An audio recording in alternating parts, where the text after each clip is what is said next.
وبه نستعين إياك نعبد وإياك نستعين يريدون ليطفئوا نور الله بأفواههم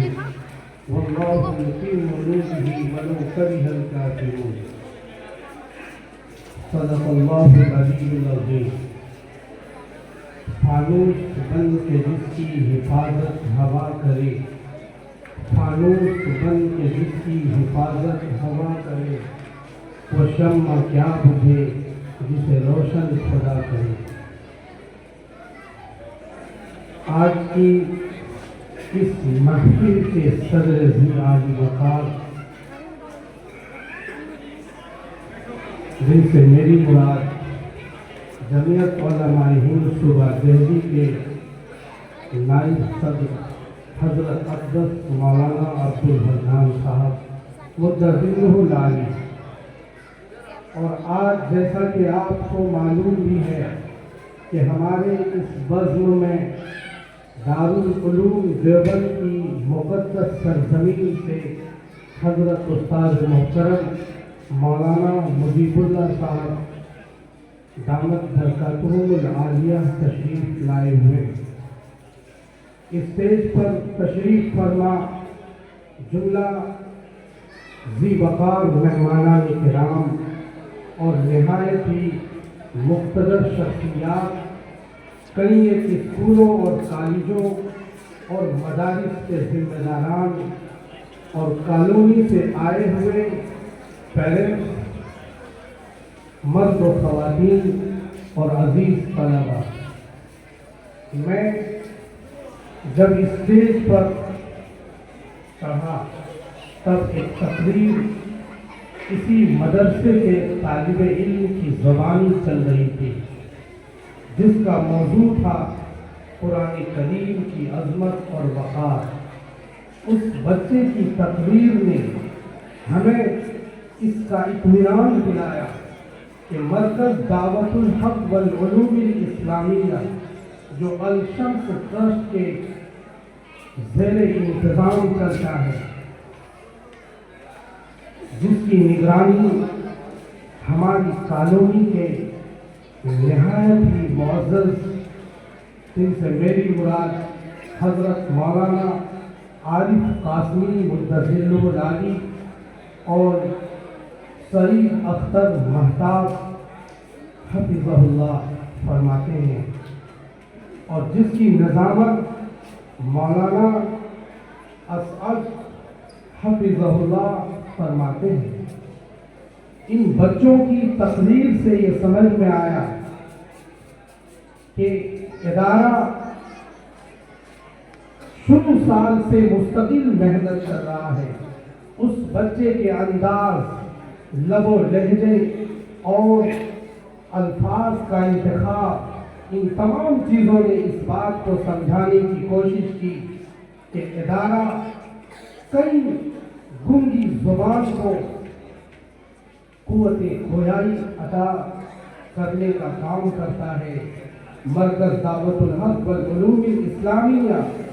ایک طرف اللہ کا قرآن ناظرہ ریڈنگ اور حفظ قرآن کے ساتھ ساتھ بچوں کو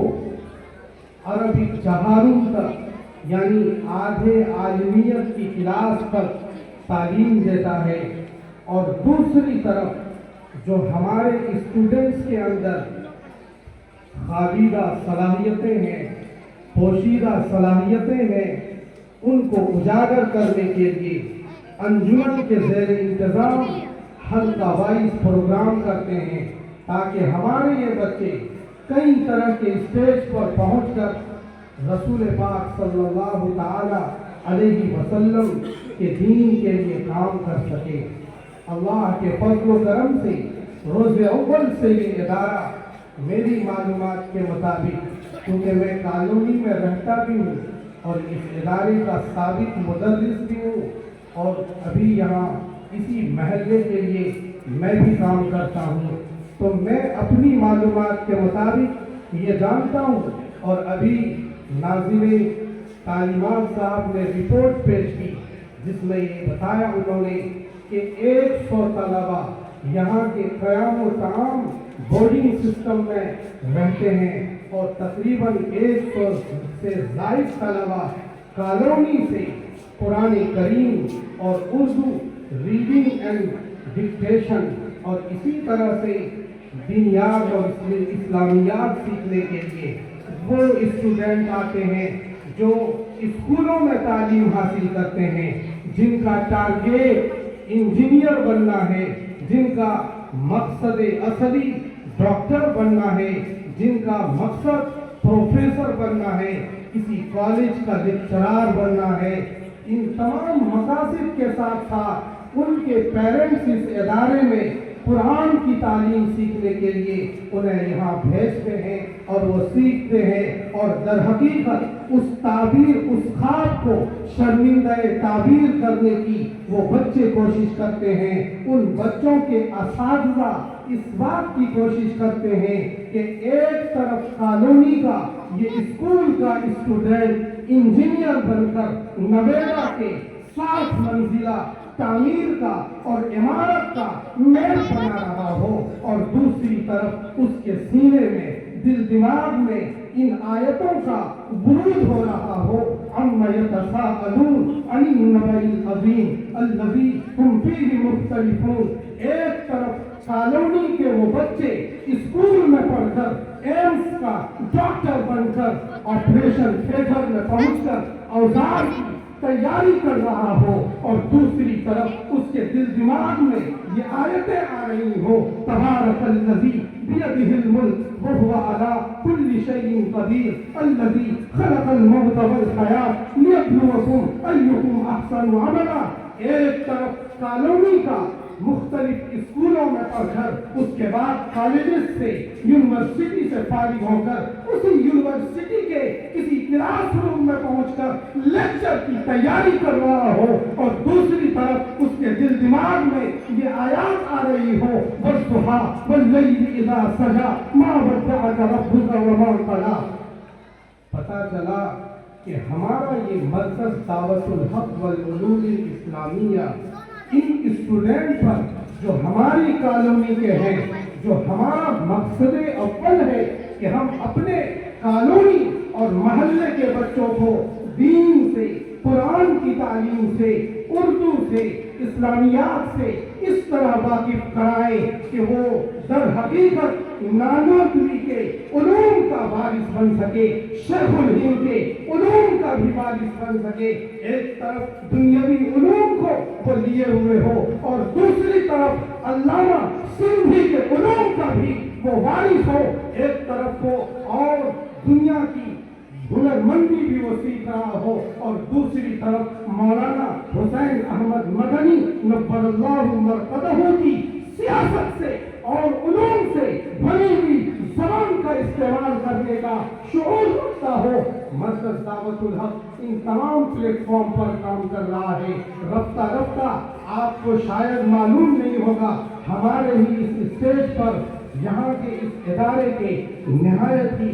ذی وقار شخصیت، جن کی شب روز نے، شام و سحر کی دعاؤں نے اس ادارے کو یہاں تک پہنچانے میں نہایت ہی سنگ میل کا کام کیا ہے، جن سے میری مراد حاجی ہندو صاحب دامت برکاتہم ہے۔ آپ اوپر جاؤ گے، وہاں ایک مسجد ہے جس پر بورڈ لگ رہا ہے مسجد اکرم کا، وہ اسی ادارے کا میرے خیال سے اولین اسٹوڈنٹ میں آتا تھا، اور پھر اسی طالب علم نے حافظ قرآن بن کر ایک طرف مصلے پر چڑھ کر رمضان میں تراویح پڑھاتا تھا، اور دوسری طرف اپنے شاپس کو، اپنی کمپنی کو اور اپنی فیکٹری کا نظام دیکھتا تھا۔ ایک طرف وہ سینکڑوں اور کروڑوں روپے کا حساب دیتا تھا، دوسری طرف اللہ کے قرآن کا وہ حافظ تھا۔ اسی طرح میری معلومات کے مطابق غازی آباد کا ایک اسٹوڈنٹ ہے جن کے والد کا نام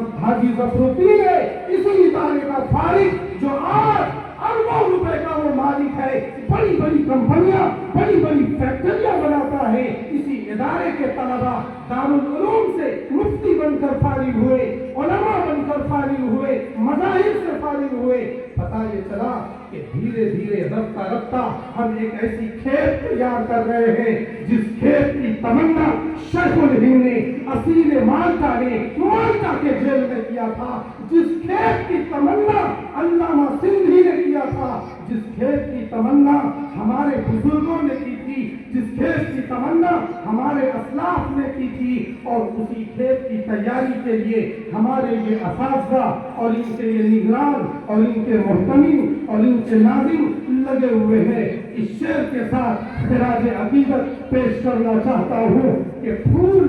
بہارے خوشبو جگنو سب کچھ تیرے نام کیا، کہ پھول بہارے خوشبو جگنو سب کچھ تیرے نام کیا، اس بزم کا سارا گلشن ہم نے تیرے نام کیا، مانا ہم نے تم کو مسیحا، کرنا تم بیماروں کا علاج، دل کا ارماں درد کا درماں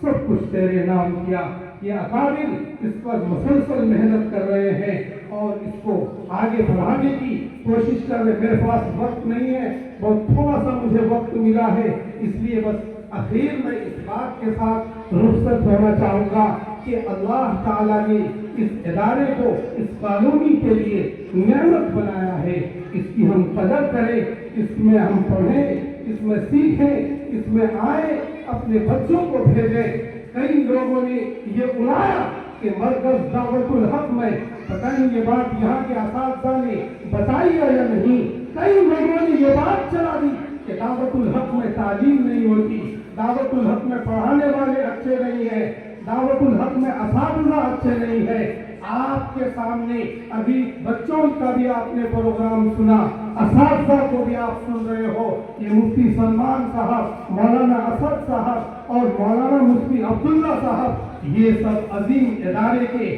فارغین ہیں، دارالعلوم دیوبند کے مسند حدیث سے پڑھانے والے اساتذہ کرام کے اسٹوڈنٹ ہیں جو یہاں پر کام کرتے ہیں۔ پتہ چلا کہ ہمارے یہاں یعنی مرکز دعوت الحق والعلوم الاسلامیہ کے اندر باضابطہ کام ہو رہا ہے اور مستقل محنتیں ہو رہی ہیں، مستقل چیزوں کو آگے بڑھایا جا رہا ہے، ایجوکیشن پر، تعلیم پر محنتیں ہو رہی ہیں۔ ہمارے یہاں پر جو موجود ہیں یہاں کے صدر جلسہ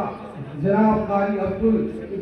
حضرت مولانا عبد المنان صاحب دعوت برکاتہم العالیہ، ان کا بھی خطاب ہونا ہے، ان کی بھی گفتگو ہوگی۔ در حقیقت ہم طالب علم انہی عظیم لوگوں کو سننے کے لیے یہاں آئے ہیں۔ میں خود یہاں سننے آتا ہوں، سنانے نہیں آتا، لیکن اس بات کے ساتھ، اس بات کی عظمت کے ساتھ کہ جو بچے یہاں حفاظ قرآن ہوئے، جنہوں نے انہوں نے بتایا کہ 10 بچوں نے حفظ قرآن مکمل کیا ہے۔ آج اس مجلس میں خواتین بھی ہے، میں سلام کرتا ہوں ان ماؤں کو، ان بہنوں کو کہ جب وہ کالونی کے بچے صبح میں ان کی مائیں انہیں جب اذان ہوتی تھی فجر کی تو مائیں کالونی کے بچوں کو، اپنے بچوں کو تھپتھپا کر سلاتی ہے، لیکن یہ وہ ماں ہے جنہوں نے اذان ہونے پر اپنے فرزند کو اٹھایا کہ بیٹا اٹھ، تیرے استاد کا فون آ رہا ہے، تجھے سبق سنانا ہے، تجھے سپارہ سنانا ہے۔ جب مائیں تھپتھپا کر سلا رہی تھی تو یہ مائیں انہیں جگا رہی تھی کہ تیرا استاد تجھے آواز دے رہا ہے، تجھے سبق سنانا ہے۔ میں سلام کرتا ہوں ان تمام ماؤں کو جنہوں نے اس طرح دلچسپی لی اور اپنے بچے کو حافظ قرآن بنایا۔ اخیر میں ان بچوں کے لیے اس بات کے ساتھ رخصت چاہوں گا کہ انہی بچوں کے بارے میں جو حافظ قرآن ہو جاتے ہیں، آپ کو ایک واقعہ یاد دلاتا ہوں کہ میدان احد میں جب صحابہ شہید ہو گئے اور حضرت حمزہ رضی اللہ تعالی عنہ بھی شہید ہوئے تو مارے غم کے پیغمبر کا آنسو تھمتا نہ تھا۔ صحابہ مارے غم کے بولنے کی استعداد نہ رکھتے تھے، لیکن جب تقسیم کا نمبر آیا، جب ان صحابہ کا جو شہید ہو گئے ان کی تدفین کا نمبر آیا تو پیغمبر اپنی زبان سے بول رہے تھے، اَيْنَ أَكْثَرُ الْقُرْآنِ، اَيْنَ أَحْمَلُ الْقُرْآنِ، اَيْنَ شہادت بڑی عظیم فضیلت ہے، لیکن اس کے باوجود کہ حضرت حمزہ سید الشہداء ہے، اس کے باوجود کہ شہیدوں کے بارے میں قرآن میں آیت نازل ہوئی بل احیاء عند ربہم یرزقون، اس کے باوجود ان شہیدوں کے بیچ سے اس شہید کو اٹھایا جا رہا تھا جو حافظ قرآن ہوتا تھا، جنہیں قرآن زیادہ یاد ہوتا تھا۔ یہ ہمارے حفاظ قرآن کی ایک بے مثال فضیلت ہے، جس کی مثال کسی اور کتاب کے لیے نہیں ہے۔ بہرحال انہی باتوں کے ساتھ میں اب رخصت ہونا چاہوں گا کہ اٹھائے کچھ ورق لالے نے، کچھ نرگس نے، کچھ گل نے چمن میں بکھری ہوئی ہے، ہر طرف داستاں میری اڑا لی تمریوں نے، طوطیوں نے، عندلیبوں نے اڑا لی تمریوں نے، طوطیوں نے، عندلیبوں نے، چمن والوں نے مل کر لوٹ لی طرز خدا میری وما منا الا